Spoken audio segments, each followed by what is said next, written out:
Jagdish Chandra Bose. Sir Jagdish Chandra Bose CSI की FRS एक जीव विज्ञानी, भौतिक विज्ञानी, वनस्पतिशास्त्री और विज्ञान कथा के प्रारंभिक लेखक थे।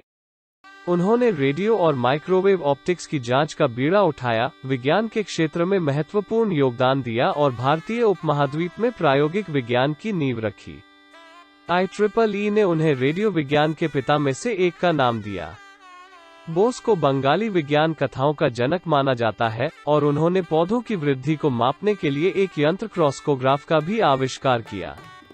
उनके सम्मान में चंद्रमा पर एक गड्ढा नाम दिया गया है। उन्होंने बोस इंस्टीट्यूट की स्थापना की, जो भारत का एक प्रमुख शोध संस्थान है और इसके सबसे पुराने संस्थानों में से एक है। 1917 में स्थापित, यह संस्थान एशिया का पहला अंतःविषय अनुसंधान केंद्र था। उन्होंने अपनी मृत्यु तक अपनी स्थापना से लेकर बोस संस्थान के निदेशक के रूप में कार्य किया। भारत के ब्रिटिश शासन के दौरान बंगाल प्रेसिडेंसी के मुंशीगंज में जन्मे बोस ने सेंट जेवियर्स कॉलेज, कलकत्ता से स्नातक किया। वो चिकित्सा का अध्ययन करने के लिए इंग्लैंड के लंदन विश्वविद्यालय में गए, लेकिन स्वास्थ्य समस्याओं के कारण चिकित्सा में अध्ययन नहीं कर सके। इसके बजाय उन्होंने कैम्ब्रिज में नोबेल विजेता लॉर्ड रेले के साथ अपना शोध किया और भारत लौट आए। वे भौतिकी के प्रोफेसर के रूप में कलकत्ता विश्वविद्यालय के प्रेसिडेंसी कॉलेज में शामिल हुए। वहां नस्लीय भेदभाव और धन और उपकरणों की कमी के बावजूद बोस ने अपने वैज्ञानिक अनुसंधान को आगे बढ़ाया। उन्होंने सुदूर वायरलेस सिग्नलिंग के अपने शोध में उल्लेखनीय प्रगति की और सबसे पहले रेडियो संकेतों का पता लगाने के लिए सेमीकंडक्टर जंक्शनों का उपयोग किया। हालांकि इस आविष्कार से व्यावसायिक लाभ प्राप्त करने की कोशिश करने के बजाय बोस ने अपने आविष्कारों को सार्वजनिक किया ताकि दूसरों को अपने शोध को और विकसित करने की अनुमति मिल सके। बोस ने बाद में प्लांट फिजियोलॉजी में कई अग्रणी खोज की। उन्होंने विभिन्न उत्तेजनाओं के लिए पौधे की प्रतिक्रिया को मापने के लिए अपने स्वयं के आविष्कार क्रेस्कोग्राफ का उपयोग किया और इस तरह वैज्ञानिक रूप से पशु और पौधे के ऊतकों के बीच समानता को साबित किया। हालांकि बोस ने अपने एक आविष्कार के लिए सहकर्मी के दबाव के कारण पेटेंट के लिए दायर किया था, लेकिन किसी भी तरह के पेटेंट के लिए उनकी आपत्ति अच्छी तरह से ज्ञात थी। अपने शोध को सुविधाजनक बनाने के लिए उन्होंने बेहद मामूली आंदोलनों को पंजीकृत करने में सक्षम स्वचालित रिकॉर्डर का निर्माण किया। इन उपकरणों ने कुछ हड़ताली नतीजे उत्पन्न किए, जैसे कि घायल पौधों का तरकश, जिसे बोस ने पौधों में महसूस करने की शक्ति के रूप में व्याख्या की। उनकी किताबों में रिस्पॉन्स इन लिविंग और नॉन लिविंग और पौधों की तंत्रिका तंत्र शामिल हैं। 2004 के BBC के एक सर्वेक्षण में बोस को 7वें महानतम बंगाली का वोट दिया गया था।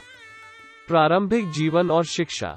जगदीश चंद्र बोस का जन्म बंगाली कायस्थ परिवार में मुंसगंज, बंगाल प्रेसिडेंसी में 30 नवंबर 1858 को बामा सुंदरी बोस और भगवान चंद्र बोस के घर हुआ था। उनके पिता ब्राह्मण समाज के एक प्रमुख सदस्य थे और फरीदपुर, वर्धमान और अन्य स्थानों में डिप्टी मजिस्ट्रेट और सहायक आयुक्त के रूप में काम करते थे। बोस की शिक्षा एक शाब्दिक स्कूल में शुरू हुई, क्योंकि उनके पिता का मानना कि किसी को अंग्रेजी शुरू करने से पहले अपनी मातृभाषा को जानना चाहिए और यह कि किसी को अपने लोगों को भी जानना चाहिए। 1915 में बिक्रमपुर सम्मेलन में बोस ने कहा, उस समय बच्चों को अंग्रेजी स्कूलों में भेजना एक कुलीन स्थिति का प्रतीक था। शाब्दिक स्कूल में, जिसे मुझे भेजा गया था, मेरे पिता के मुस्लिम परिचारक का बेटा मेरी दाईं ओर बैठा था और एक मछुआरे का बेटा मेरी बाईं ओर बैठा था। वे मेरे नाटककार थे। मैंने पक्षियों, जानवरों और जलीय जीवों की उनकी कहानियों को मंत्रमुग्ध कर दिया। शायद इन कहानियों ने मेरे मन में प्रकृति के कामकाज की जांच में गहरी दिलचस्पी पैदा की। जब मैं अपने स्कूल के साथियों के साथ स्कूल से घर लौटा, तो मेरी मां ने बिना किसी भेदभाव के हम सभी का स्वागत किया और खिलाया। यद्यपि वो एक रूढ़िवादी पुराने जमाने की महिला थी, इसकी वजह उनके साथ मेरी बचपन की दोस्ती थी। मुझे कभी इस बात का एहसास नहीं हुआ कि दो समुदायों, हिंदू और मुस्लिमों के लिए एक समस्या मौजूद है। बोस 1869 में हरे स्कूल और फिर कोलकाता में सेंट जेवियर्स स्कूल में शामिल हुए।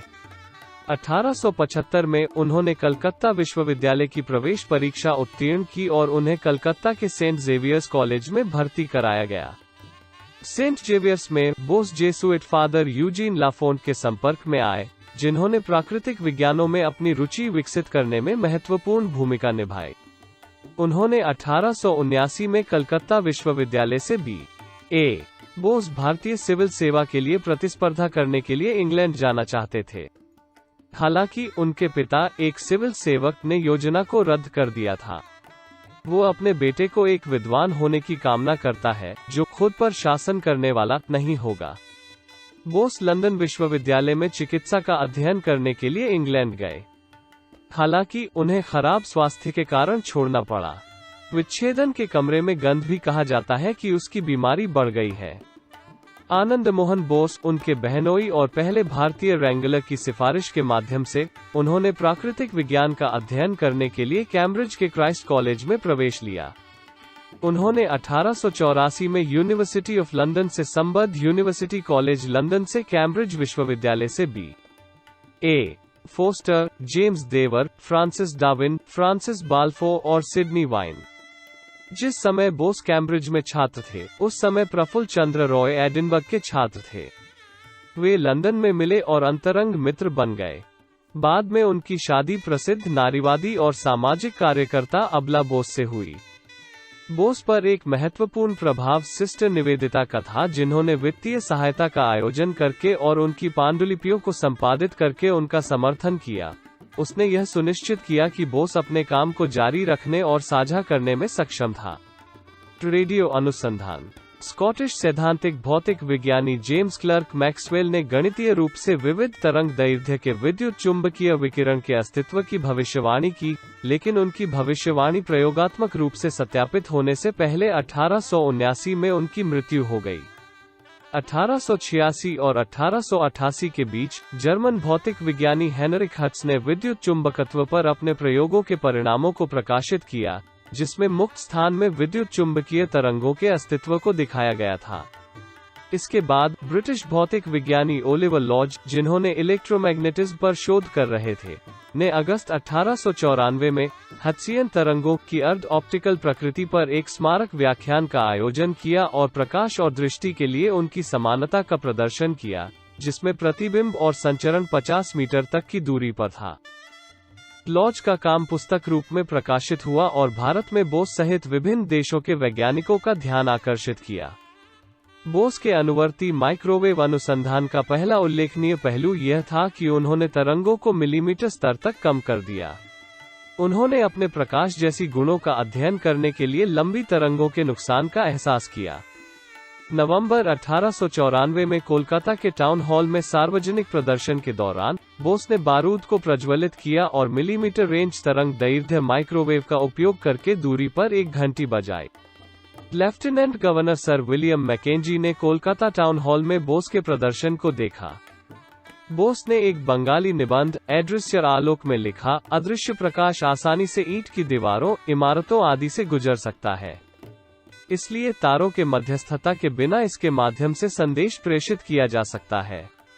बोस का पहला वैज्ञानिक पत्र डबल अपवर्तन क्रिस्टल द्वारा विद्युत किरणों के ध्रुवीकरण पर लॉज के कागज के एक साल के भीतर मई 1895 में एशियाटिक सोसाइटी ऑफ बंगाल को सूचित किया गया था। अक्टूबर 1895 में लॉर्ड रेले द्वारा लंदन के रॉयल सोसाइटी में उनके दूसरे पेपर का संचार किया गया। दिसंबर 1895 में लंदन पत्रिका इलेक्ट्रीशियन ने बोस का पेपर ऑन ए न्यू इलेक्ट्रोपोलरिस्कोप प्रकाशित किया। उस समय लॉज द्वारा गढ़ा गया शब्द कोहेरा का उपयोग अंग्रेजी बोलने वाली दुनिया में हर्ट्जियन वेव रिसीवर्स या डिटेक्टरों के लिए किया गया था। इलेक्ट्रीशियन ने बोस के सहकर्मी पर आसानी से टिप्पणी की।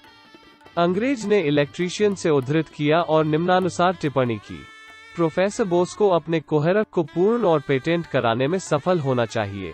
हम समय समय पर हमारे प्रेसिडेंसी कॉलेज प्रयोगशाला में एक बंगाली वैज्ञानिक द्वारा काम कर रहे एक बंगाली वैज्ञानिक द्वारा क्रांतिकारी दुनिया भर में तत्प्रकाश की पूरी व्यवस्था देख सकते हैं।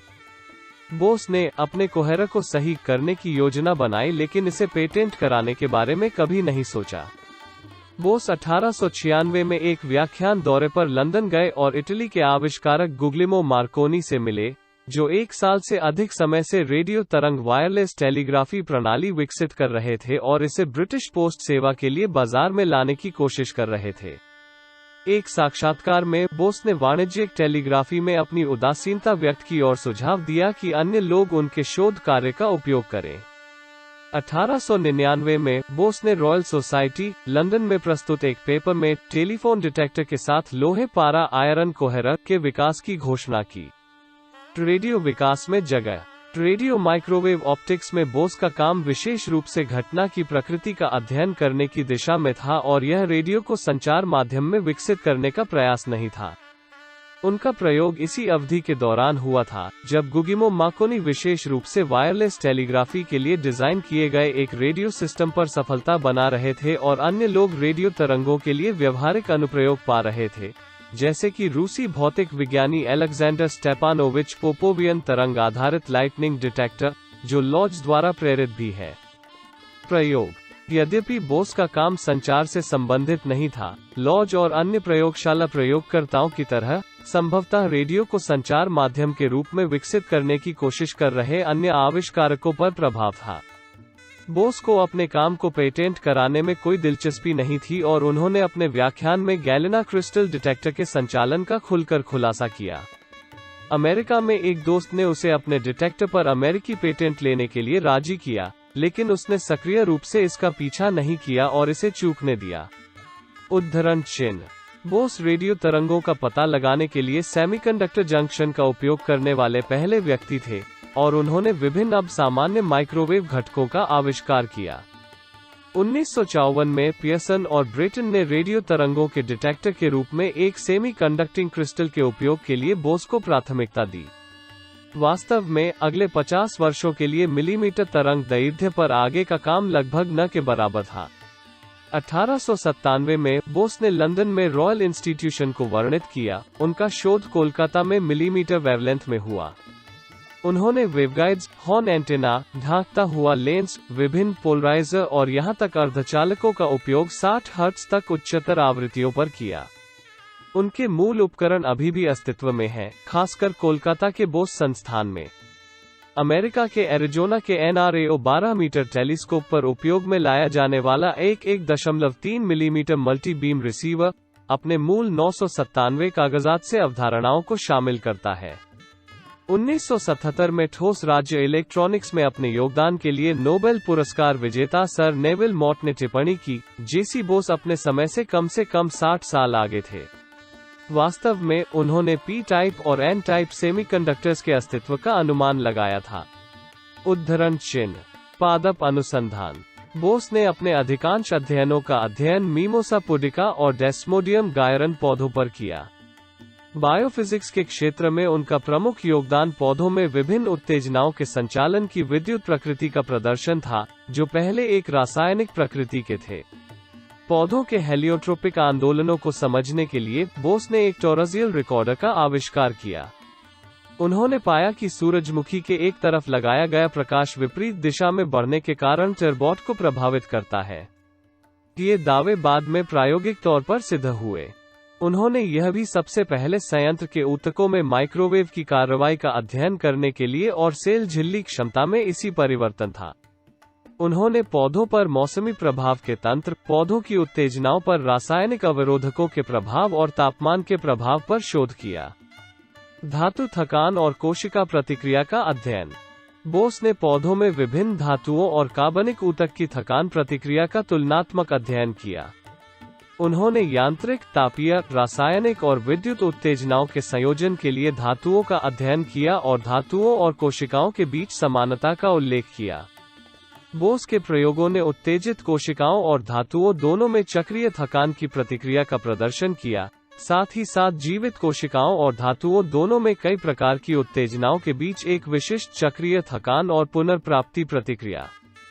बोस ने विद्युत उत्तेजनाओं के लिए पौधों की कोशिकाओं की एक विशेषता विद्युत प्रतिक्रिया वक्र, साथ ही साथ एनेस्थेटिक्स या जहर के साथ इलाज किए गए पौधों में इस प्रतिक्रिया की कमी और अंततः अनुपस्थिति का दस्तावेजीकरण किया।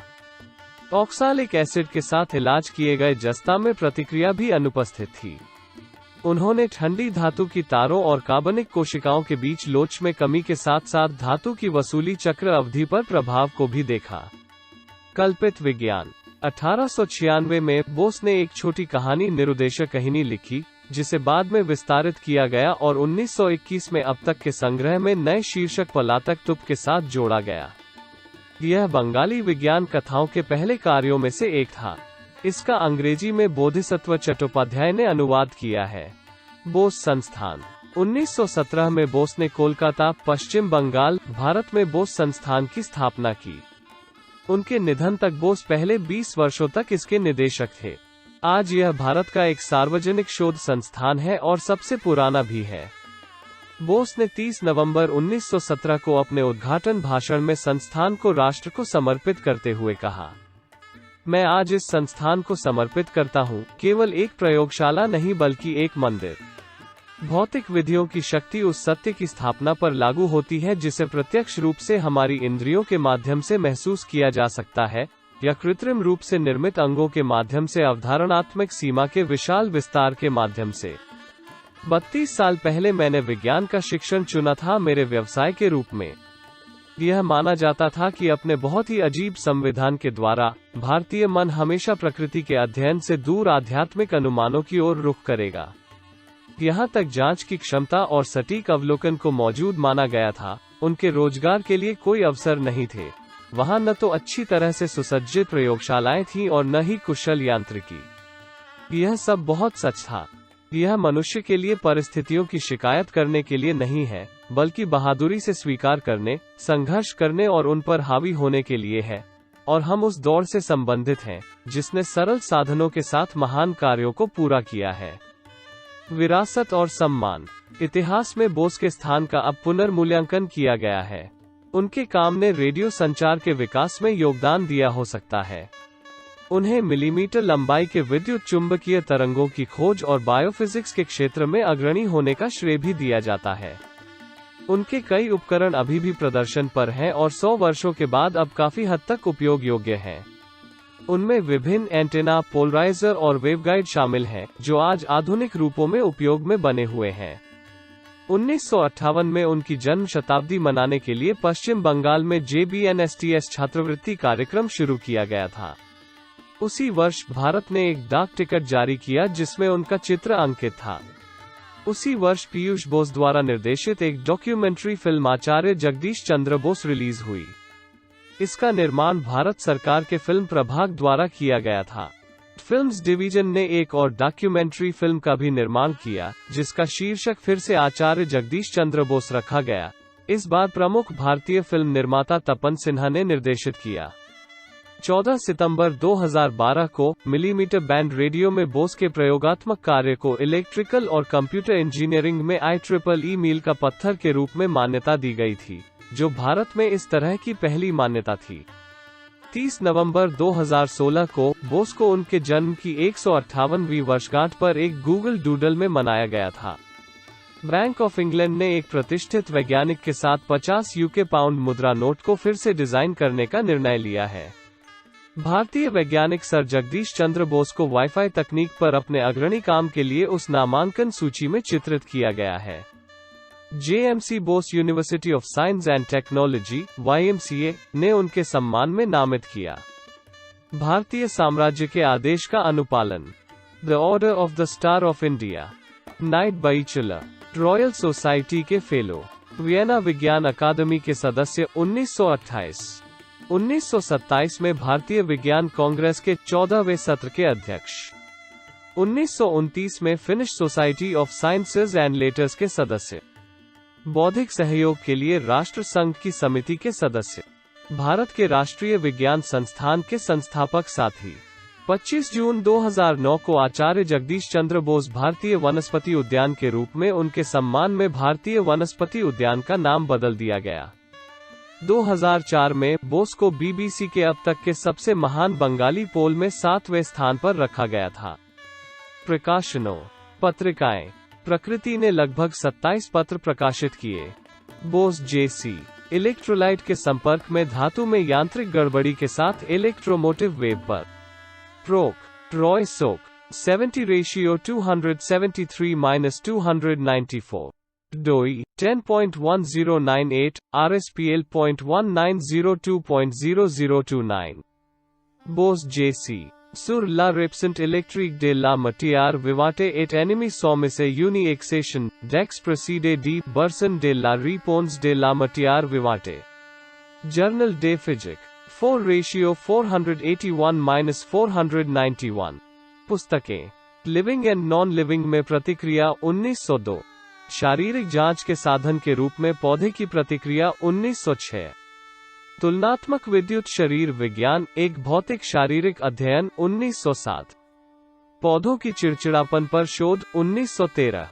प्लांट्स में लाइफ मूवमेंट्स पहला प्रकाशित 1918, पुनर्मुद्रित 1985. पौधों में जीवन की गतिविधियां खंड 2 1919. 1923 के एसेंट के फिजियोलॉजी. प्रकाश संश्लेषण का शरीर विज्ञान 1924. पौधों का तंत्रिका तंत्र 1926. प्लांट ऑटोग्राफ और उनके खुलासे 1927. पौधों की वृद्धि और उष्णकटिबंधीय गतिविधियां 1929. पौधों का मोटर तंत्र 1928. अन्य J.C. Bose Collected Physical Papers. New York N.Y. Longman Green and company 1927. अव्यक्ता 1922.